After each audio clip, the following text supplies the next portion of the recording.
Herewith to the Home News Tribune, the Asbury Park Press, Jersey Journal, filing advance written notice of the meeting with the clerk administrator of each member, and posting copies of the public bulletin board of all members. I direct the secretary enter in the minutes of this meeting and advance written notice of this meeting in this statement. Roll call. Frank Bellino. Here. Ricardo Lanos. Here. Hector Delgado. Here. Michael Drulis. Here he comes. Check him here. Joe Zanga. Here. Mayor Heck. Here. Barbara Murphy. Here. Glenn Kurtz. Leon Sokol. Scott Recant. Here. Joe I said Monzo. here, but that was Donna Setzer. Here. James Gote. Here. Lewis with you, James? No, he's out training. Jonathan Jaffe.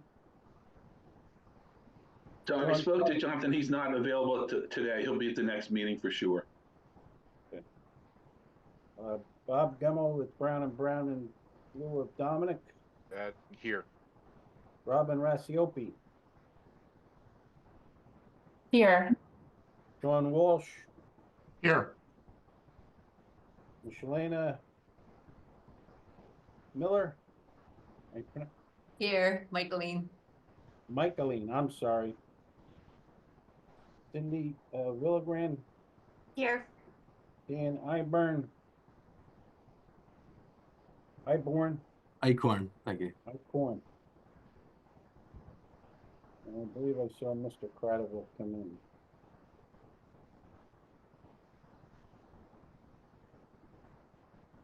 All right, I'd like to formally introduce Barbara Murphy, who is taking over in 2024 in the role of the executive director for the JIF, and she has on board with her team, Michaelina and Cindy. I'd like to welcome them both and look forward to working with you guys moving forward and keeping the JIF moving in the right direction, positive direction, and moving forward. Thank you. We're very excited to be on board. Welcome. I've had several meetings with Barbara and her staff, and she will definitely be an asset and move us in the right direction. With that, as you're all aware, Jeanette is no longer with the JIF. I'm sorry, Glenn, may I just pause you before you move on? I apologize, I missed the roll call. Michael Drulis here. Yeah, I saw you, Michael, but I clicked you in. Thank you. Thank you for a little late. Before the board, resolution 2401, resolution securing the Board of Commissioners for consideration, like action on it. Motion, Joe. Okay. Whatever. Who was second? Harry? Yeah, I'll take it. Frank and I think fought it out. Frank Bellino. Yes. Mayor Heck. yes. Joe Zanga. Yes. Harry Delgado. Yes. Michael Drulis. Yes. Also before you is resolution 2402, selecting a chairman for 2024, asking for nominations from the floor. Joe, I nominate Harry Delgado. Do I have a second? Second, Michael Drulis.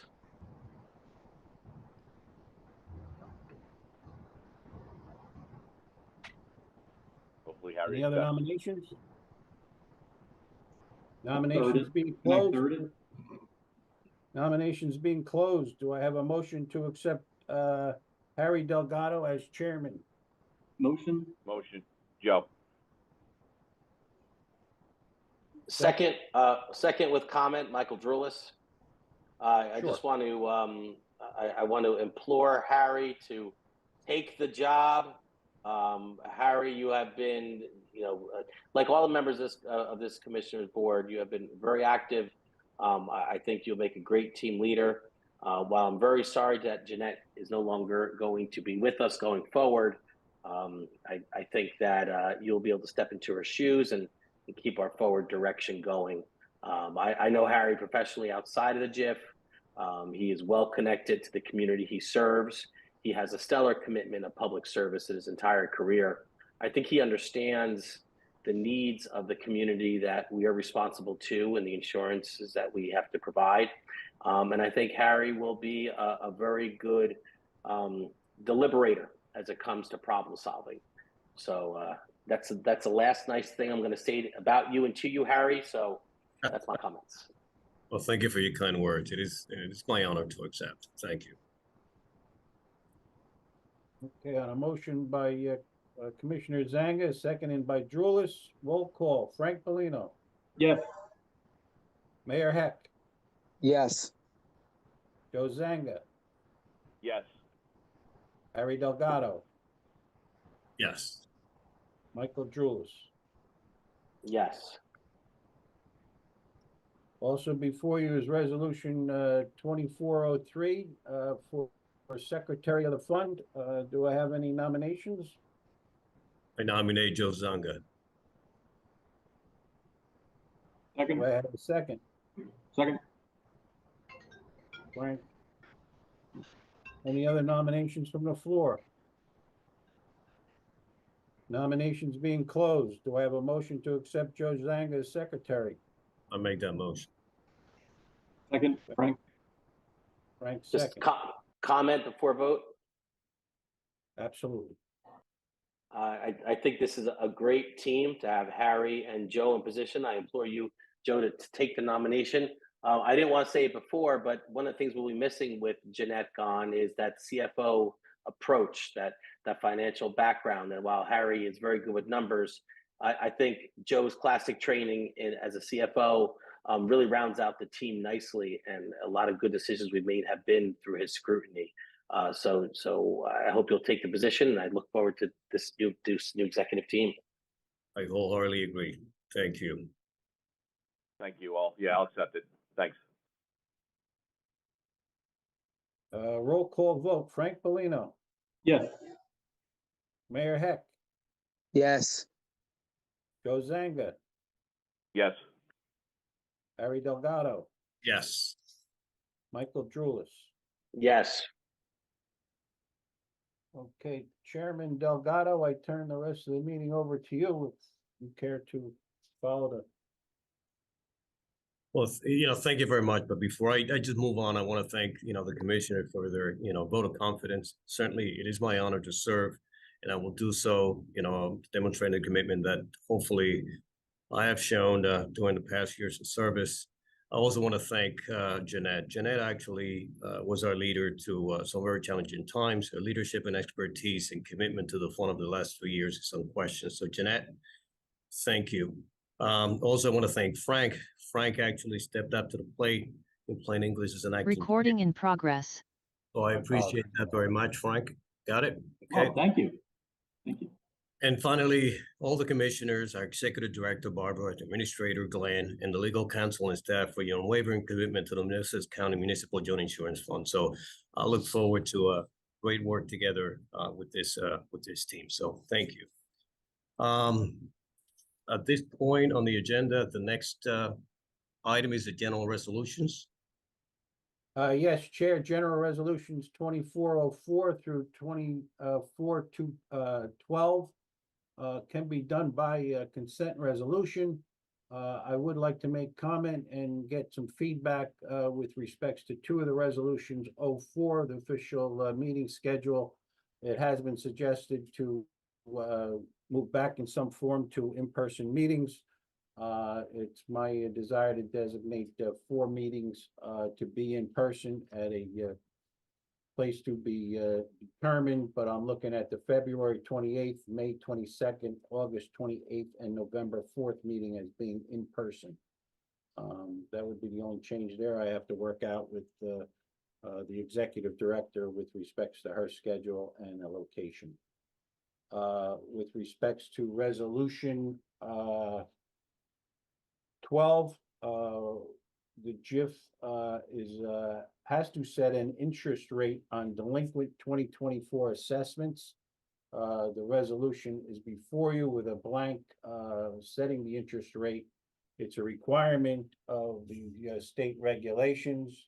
It could be 0, or it could be 5 or 8%, or whatever you guys decide. So that's a discussion item before actually taking on that resolution. I don't know if you have any input. I mean, on the first item about the scheduling of the meetings, particularly those in person, I believe that, well, will we get, once you get together with Barbara, will we get an opportunity for us to chime in, if you will, to just make sure that availability in our schedules actually do match? Absolutely. Yes. Right, so we'll wait for that then. And as to the second item, in terms of setting the interest rate, any recommendations from the from staff, executive director, administrator? You know, What was the prior, Glenn? we work with Oh, several sorry. funds, and some are actually at 0. Others do 8%. We have 10%.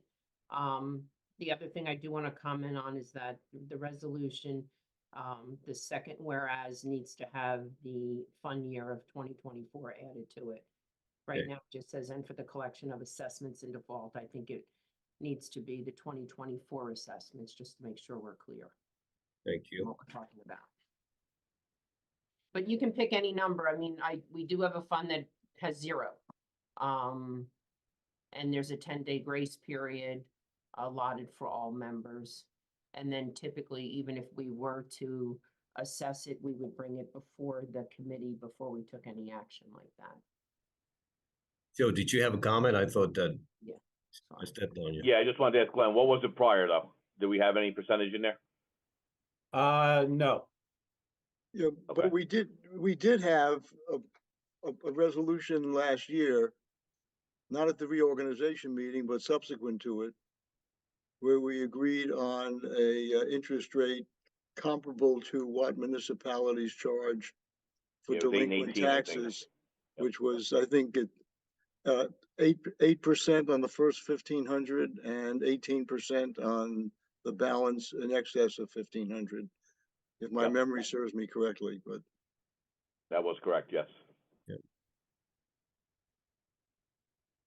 so that going forward in the litigation where we are communicating with Well, the this, former members Leon, in not to default. interrupt, but this would not affect that interest rate. This is just on the collection of the 2024 assessment. The JIF has to set an interest rate if a current member is due on their 2024 assessment.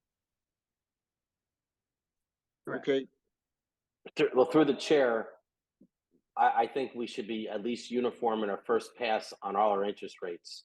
If the logic holds for one, it should hold for all unless there's another factor. Any comment? And I agree with that as well. We can't go and change it for each and everything. yeah, It's yeah, and I agree with Commissioner Drulis as well. I think that to the extent that you have different interest rates for different periods, since we already know that there are going to be objections to the high interest rate charge as if and when we start discussing settlement with various former members, to have an inconsistency in what the fund does with regard to interest rates only adds another complication to the matter. I would agree. Chair, Chair, do we? That's you now. See, it's gonna take a little bit to get used to, but so do we move to a vote at this point? I think that there's a consensus on maintaining the same level of interest that we have on the collection of assessments. All right, so you're suggesting 8% on the first 1,500 and then 18% on anything above that? Right? Mike? Yes, Okay, So we can include that in the resolution, making the clear that it's for the 2024 assessments as well. And then you can move that resolution if everybody's in agreement. Okay, it appears so. Do we take it to a vote? Yeah, well, we're still, I think, working on the consent agenda. I don't even know if we have, I don't think we have a motion out there yet. Because we started to talk about 2024-4 and then 12. Yeah, I have a question for you, Barbara. So will we go through the professional appointments and and then vote that in one block? Or no? You can, but I think the 2024-13's a little bit different because that's for the extension of the 2023 contracts until the 2024 fees and responses are received. So I would probably keep that separate this year. Okay. So you can do 2024-04 through 12 with the understanding that we will make the amendment to the 2024-12 resolution, and then we will put in the 8% and the 18% as discussed. Thank you, Barbara. Is there a motion then to move forward as discussed? Motion, Motion. Joe. Oh, I'll second it. Joe did the first. Right. That was roll Frank call, second. please. Frank Bellino, Yes, Mayor Heck, yes, Joe Zanga, Yes. Harry Delgado, Yes. Michael Drulis. Yes. And resolution 04, I assume we'll agree to the alternate Zoom and in-person meetings. Is that correct? Yes. Yep. Yeah, we'll coordinate the dates Yep. that work and make sure that everybody, all the commissioners, as well as ourselves, are available for those. I'm sorry, it's a little late to the party, but is there a requirement for participation for commissioners in our bylaws? And I'm asking that because I don't want to put any of our current, as we make this change, which I wholeheartedly agree with, I don't want to put any commissioner in a position this year where we're transitioning to in-person meetings that they can't attend because of schedule. So I just want to be sensitive to that and echo Harry's point that if, as we move to in-person, we really need to make sure that only in this year that we're sensitive to the fact that this is transition. We all have full-time jobs outside of this, and we wouldn't want anyone to have their participation measured any differently because we're making this change in this year. I mean, all our council meetings are set, all of our, for the year already. Yeah, I mean, I think everybody's kind of understanding the flexibility. We have meetings scheduled every month, so, you know, the goal is to have 4 in person. If it ends up being 3 or 2 or 6 or whatever works for the group, I think we'll be fine. So I think we play it by ear as we're going through. And Commissioner Drulis, I think also that we'll check the bylaws again, but since different individual commissioners as well as staff may have reasons why they can only attend remotely for a given meeting, even though the meeting is scheduled to be in person, we should allow for that so that the meetings will be also Zoomed as well as in person. Would work. Thank you. Yeah, that would work. Good. Thank you. All right, moving on to professional appointments. Any comments from staff?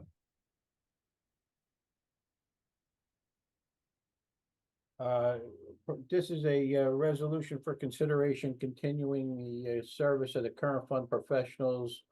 We have down under new business RFQs that have to be issued for certain positions. And there were certain contracts that carried over. So this is for those professionals while the RFQ process is in process. Any questions, discussion? I'm all good. We have a motion to, Frank, I'll make a motion. second? Second, second, Joe. Second, Joe, yes. Frank Bellino, Yes, Mayor Heck, yes, Joe Zanga, Yes. Harry Delgado, Yes. Michael Julius. Yes.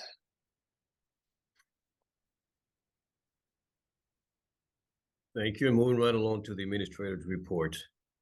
Oh, no, I jumped the approval of the minutes of November 22nd, 2023 and December 6th of 2023. My bad. There's a learning curve on this job in case you didn't know.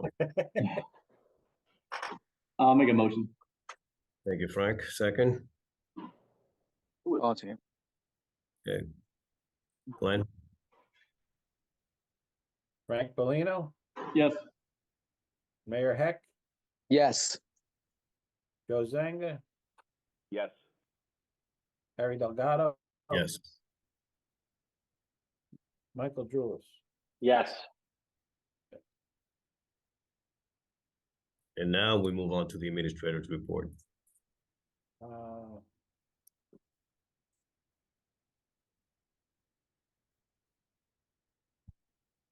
Yes, Chair, in the packets are the general claim reports we circulate, claims open, claims we close, as well as claims of pursuing third-party recoveries. I put up on the screen the loss run. This is a loss run analysis, and this will be circulated to everybody for the past from 2017 forward. Hit the highlights. 2023 claims are on the auto physical damage 232,000. 2022 of 42,448. Auto liability 23 of 72,519. 2022 41,269. General liability 2023 of 542. 2022 of 874. Property damage 2023 is 79,748. 2022 of 125,858. Workers' comp claims of 2023 of 649,000. 2022 of 1,692,000. Other than that, like I said, I'd like to welcome Barbara to the JIF. I've had a couple meetings with her, and we will be working through additional reporting to provide the members and move this JIF in the right direction. I circulated to Joe earlier a report on the deficit and deficit collections. He's reviewing it to make sure the numbers are intact or are correct. And once I get his imprimatur on that, I'll circulate that to the board as well. Thank you, Glenn. Are there any comments or any questions from the administrator's report? I just, if you went through the chair, I want to recognize Glenn and his team as we've gone through, and our previous executive director retired, and has been, that position's been absent, I guess, almost a year now, or at least a better part of one. And Glenn and his team just picked up the slack, being down a lead person in the organization, and moved through regular operations, as well as the added items that we've been dealing with through the different assessments. And so, Glenn, please you should know, and your team should know, that the commissioners are very, very proud and thankful for the work that you've done.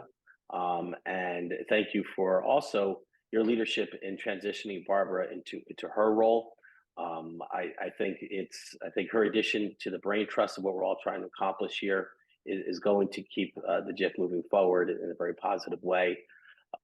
Barbara and her team will give us some experience and knowledge that many other JIFs through their work have, and can fold into our decision-making process. So I'm real excited at this reorg to have such a dynamic and solid team in place going forward. Indeed, Thank you, thank Michael. I agree. Thanks. And good job, Glenn. Appreciate that. Thank you very much. you, Glenn. Thank you, Glenn. I can get a vacation now. I don't think he went that far. But Yeah, you misunderstood what I said. yeah, he's No days off. You know no what? days off. Take off Monday, the whole day. All right, so do we have a motion to accept the administrator's report? Motion. Motion. Second, Joe. All right, Glenn, please. Joe. Frank Bellino, Yes. Mayor Heck, Joe Zanga, Yes. Harry Delgado, Yes. and Michael Jules. Yes. Moving right along to the finance report, Mr. Well, Monzo. Thank you, new chair. My formal report for the results of operations for the year will come next week after I've had a chance to review all of my journal entries, take a look at accruing the proper accounts payable and proper claims that were recorded but not dispersed at the end of the year from Glenn's office and from QualCare, so I can give you a complete picture of every penny that we spent across all of our budgetary lines and across all the prior year lines of coverage and years. I will tell you that at the end of the year, we finished in a positive cash situation of $1.1 million. You'll also see on the next item on the agenda is the bill list. The bottom three items are 2024 expense items, as you can note by the item in the far left-hand column. Everything above that are items that we didn't get to in the December meeting, so they're going to be accrued as expenses, as I said before, for the year 2023. And I will cut those checks now that I got the new chairman's signature to be printed on the checks. The audit, just when we think we're like almost wrapped up, we get 2 more emails every couple of days asking for more information, which Glenn and I got last night from Holman. So we will answer those today or tomorrow. Other than that, I think we're good. I believe we have to amend our budget at some point to include Ms. Murphy's services as part of the budget. Is that happening today? No. I don't No, believe we're it. actually waiting on the revised actuarial loss picks from the actuary for the departure of the member that non-renewed. Right. Okay. Okay. So once then the invoices have already gone out to the current members for the 2024 assessment based on what was tentatively adopted as the 2024 budget at the December meeting. So obviously that will probably change in terms of the total assessment due for the year when those items that Barbara just mentioned have come through. But in the meantime, you got your first half bill. So hope you included it in your temporary budget so you can make that payment in January when it's due. Other than that, I want to thank, Mr. Jules isn't the only one that can pour honey on the meeting. So I've known Barbara Murphy for more years than Barbara probably wants to say. We worked together in the mid 80s and early 90s when I was a employee of Lawrence Township, and Lawrence was one of the original founding members of JIFs in general, when it was RLM Inc. And then her mother, Barbara Mazza, and then now Barbara Murphy. So I've known Barbara for, over 30 years. So very happy to have her on board, and her I reputation. just want to go on record, I was in school in the 80s. I was too. I mean, this was a high school job for me back then. So her reputation is, as they say, it precedes her into any insurance meeting. So very happy to have her on board. Joe, we couldn't agree with you more. Thank you. That's my report, Chair. Any questions or comments about the finance report? We move for a motion to accept as well, right, Glenn? I didn't have anything Well, formal in writing, so I don't It know. was a non-report, so when he circulates it, we'll ratify it at the next meeting. Well, he did take 5 minutes of our time. So. That's it. I'm at home, so I could have taken 5 more if you want. All right. So moving on to safety and loss control.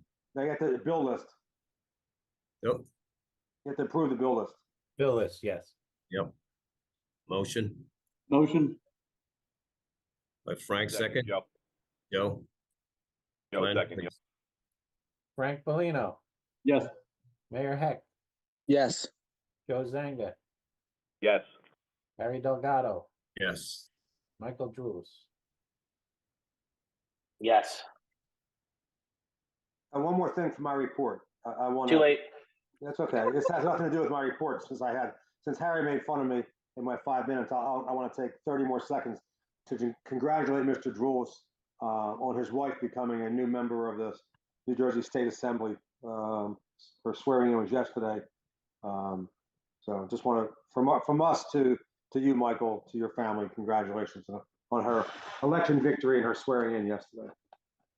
Thanks, Joe. It was very exciting, and we're real proud of her.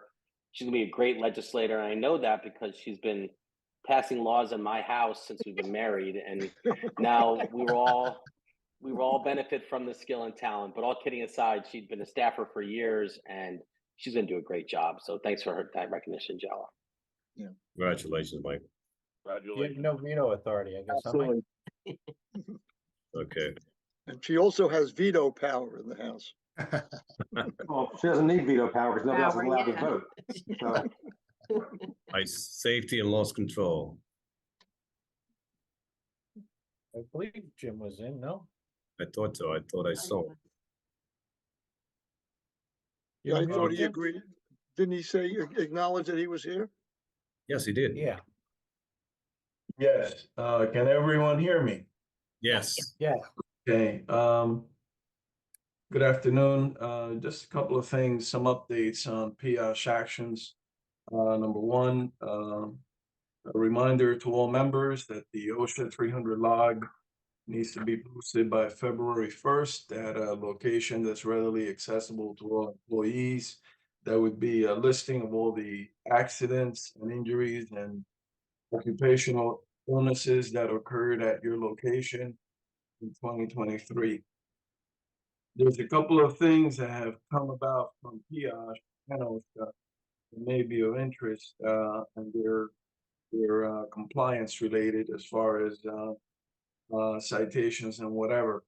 OSHA has made a decision, and PIOSH is following along with them, that from now on they will no longer group any violations or citations or any funds related thereof. They're going to deal with every citation on a instance by instance basis. So for example, in the past, if you had 3 or 4 citations that were basically addressing one standard, one of the common suggestions, routines, whatever policies was that they allowed the violator to group all those citations as one, basically. For example, fire protection, if you had blocked exits or fire extinguishers, whatever, they put them all as one. So as a result, you really only had to deal with one citation. And the potential for a repeat serious violation, which is significantly more expensive, would be diminished. OSHA has decided that's not the way they're doing it anymore. And as of the end of last year, they've made it very clear that this will not happen again. From now on, if you have a citation, that citation will stand on its own. The strategic plan for PIOSH for this year is, for the next 5 years actually, will be fire departments, DPWs, water sewers, DOTs, in that order. We're going to be focusing on the fire departments, bringing all fire departments up to speed as far as PIOSH is concerned, as far as OSHA is concerned. There is no exclusion as far as the PIOSH or OSHA standards for fire departments, DPWs, police departments. They all have the same standard. There is no exclusion for any of them. So the same training requirements, the same guidelines apply to all public employees, regardless of association. So I just want to make the members aware that this is what they're going to be focusing on. Is there any questions? Just, Jim, could you put that in a memorandum so it can be circulated? Okay. Thank you. I have a question, please. Sure. So right now, we're under the impression that we're compliant, based on the fact that we follow the rules and do as we're supposed to do. Is there a change in compliance that we should be aware of? That we should be looking to take action? Michael, the main, no, first of all, to answer your question, no, there has been no change in any OSHA standard, none at all. What has happened is that in the past, they've ignored fire departments, they've ignored the public, ignored, they basically been focused more on water and wastewater facilities. As a result, what we found with some of our clients is that things like emergency exits, electrical circuits, just overall training, respiratory, whatever, confined space entry, these kind of things have basically been laxed as far as the fire departments are concerned. Most of them seem to do the training in-house, or they have the feeling sometimes that you go to the fire academy once, the police academy once, or you go once every 5 years, and that is sufficient. So that's not me, bro. So can you hear? Okay. Yeah, so I don't know if that answers your question. Well, I don't it interrupt you, does, but I don't know specifically. I don't have the logs in front of me, and I'm not asking us to talk about it here. But I would ask that after this call, can you please pull up New Brunswick's file and make sure that these sites have had some attention, and if they need some updated attention, please make me aware of it, because regardless of the inspectors coming, I want to know that these sites have not been otherwise neglected because they've not been under a magnifying glass, so to speak. Well, to speak in general, and specifically for New Brunswick, but for all the members in general, the fire department is not an issue that we have previously addressed with any of the clients, with any of the JIF clients. We've had the services, the JIF has had the services available to all members, but we have never heard from your fire departments, your police. Oh, you're hearing from us now. So let me know when you're coming and we'll make sure the coffee's hot. Okay, that's great. Glenn, you've heard. We're good. Thank you. Okay. All right. That's it. That's all for me. Does anyone have any other questions? Well, thank you for your report then. Managed care, Thank you, Chair. Excuse me, I'm still getting over another cough and cold, so I apologize. We ended 2023 with a 2.5 savings of charges. 67% of savings from charges actually, set 97% of network utilization.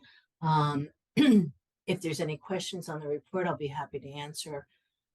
Otherwise, that concludes my report. any questions of managed care?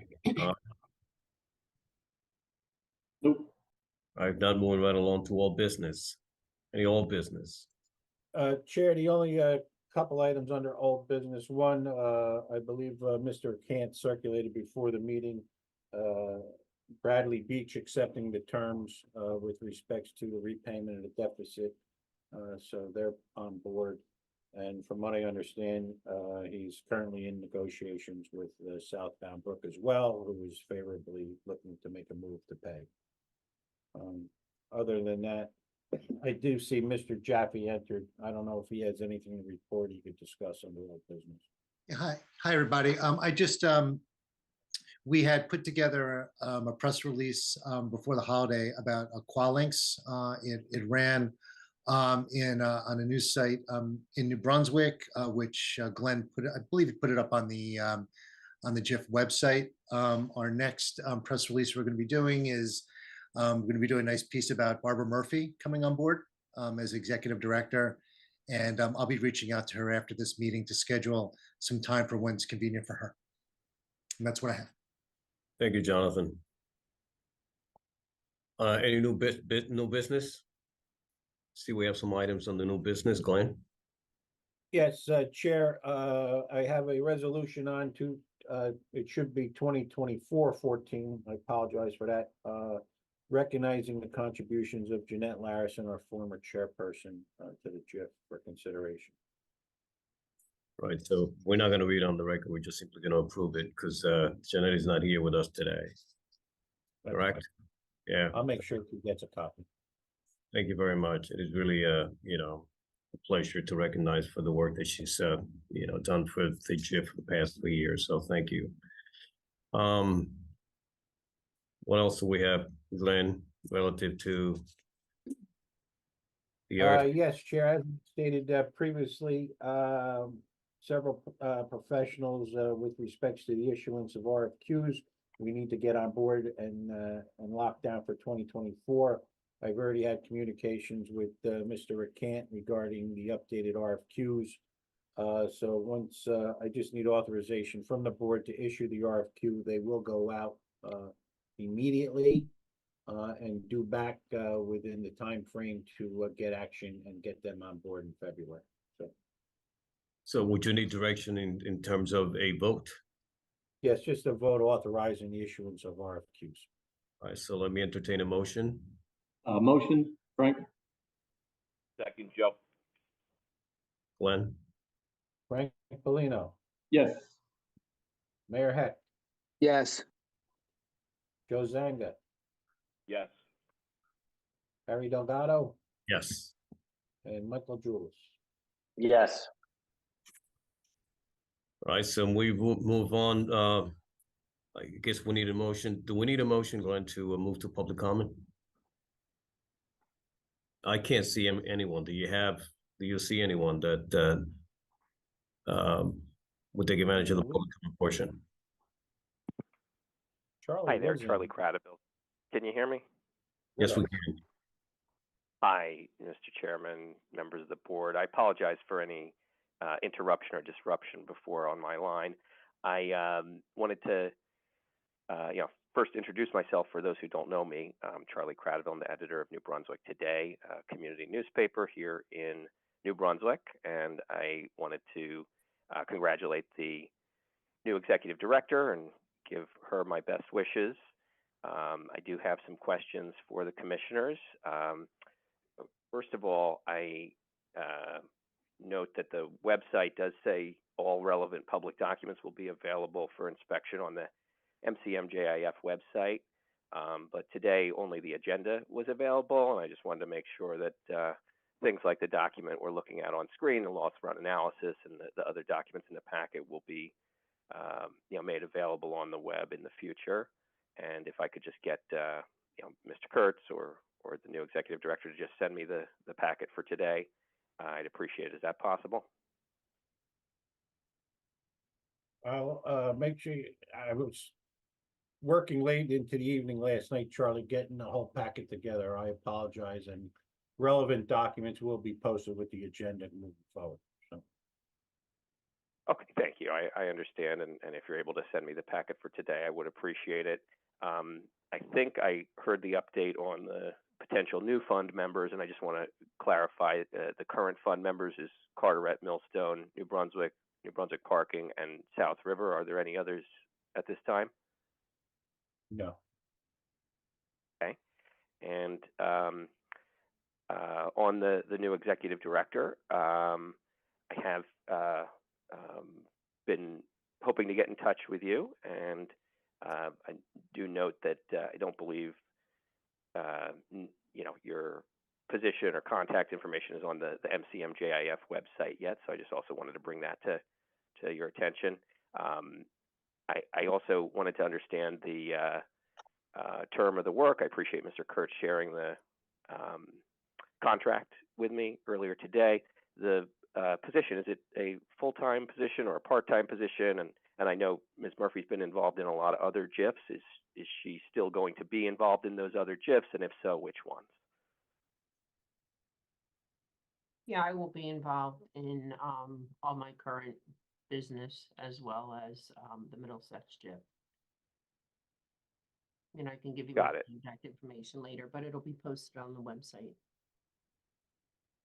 Awesome. Well, yeah, thank you for answering those questions. And I think at this time, I don't have anything else for the commission, the Board of Commissioners. I do want to just ask, are you expecting to have anything other than the usual approvals coming out of the closed session?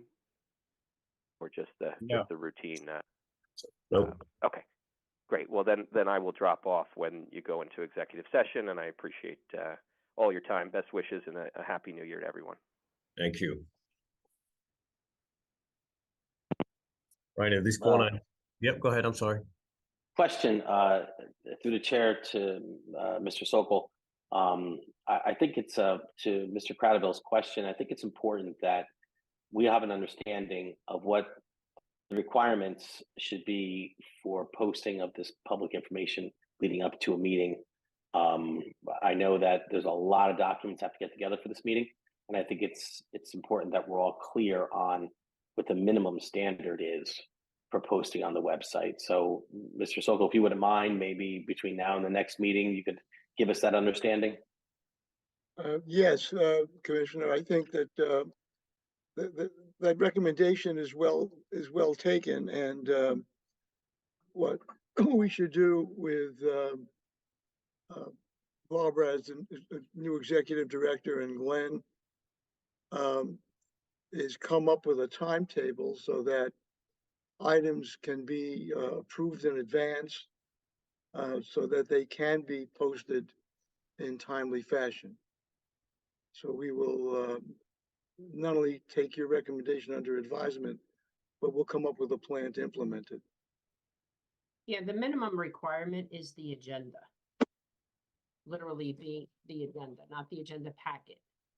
So that's the starting point. Okay, so if my understanding correctly, and thank you, Mr. Sokol, that timetable will be helpful. So my understanding is, in terms of what we're required for the public, we have met the minimum standard.